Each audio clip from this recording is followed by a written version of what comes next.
Et comme chaque matin à cette heure-ci, elle nous rejoint. Nancy Freyermuth, bonjour. Bonjour. Alors aujourd'hui, on va parler de quelque chose de très particulier, de très précis, qui a été un petit peu oublié, qui va revenir. Voilà, donc. La période de mise en situation en milieu professionnel. Voilà, la PMSMP. C'est assez imbuvable comme nom. PMSMP. Voilà, donc c'est... Qu'est-ce que c'est ? C'est pour permettre de découvrir un milieu professionnel quand on est demandeur d'emploi ou avec un projet de reconversion. C'est pas un stage, on est d'accord. C'est pas considéré comme un stage, c'est vraiment une façon d'être en immersion dans le milieu professionnel et de voir un petit peu comment se déroule une journée de travail. Enfin là, en l'occurrence, c'est un mois puisque c'est de date à date. Ah oui, c'est... Voilà, oui, c'est quelque chose d'assez important.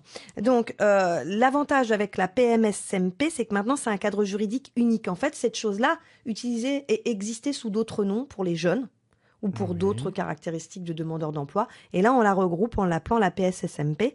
Et donc, c'est des périodes qui ne sont pas assimilables ni à des périodes de travail, ni à des périodes de formation, ce qui fait que les gens maintiennent leurs droits. C'est vraiment un cadre juridique unique et à part. Alors, il faut être au chômage ? Oui. C'est ça concerne les demandeurs d'emploi, on est d'accord ? Alors, on va voir, pas que, mais pas on que. va voir. Ah. Surtout, il faut avoir un objectif professionnel, soit pour consolider un projet professionnel en entreprise, soit pour créer des liens avec des employeurs, dans le cadre d'une reconversion ou d'une recherche active d'emploi.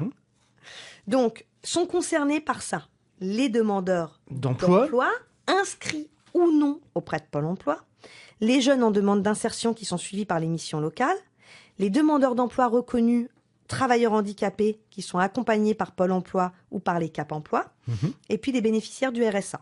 D'accord. Il y a aussi d'autres personnes qui sont en activité qui peuvent en bénéficier, notamment les salariés qui sont accompagnés par des structures d'insertion par l'activité économique, ou des travailleurs qui sont handicapés accueillis par des ESAT, ou des salariés en contrat unique d'insertion.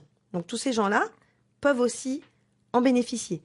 Peuvent également en bénéficier les gens qui sont salariés et menacés d'inaptitude dans le cadre d'une démarche de maintien dans l'emploi ou de la reconversion. Vous savez, maladie chronique ou autre, voilà. Et puis, les salariés engagés dans une recherche active d'emploi, inscrits à ce titre à Pôle emploi, notamment dans le cadre d'anticipation de difficultés économiques, c'est-à-dire qu'ils voient bien que leur secteur est bouché ou des choses comme ça. Donc, du coup, ça peut être simplement orchestré par Pôle emploi ou les représentants de Pôle emploi, mission locale, Cap emploi et compagnie. Ça permet de découvrir un métier, de confirmer un projet ou d'initier une démarche de recrutement. D'accord. C'est maximum 2 mois sur 12 mois. C'est un mois de date à date.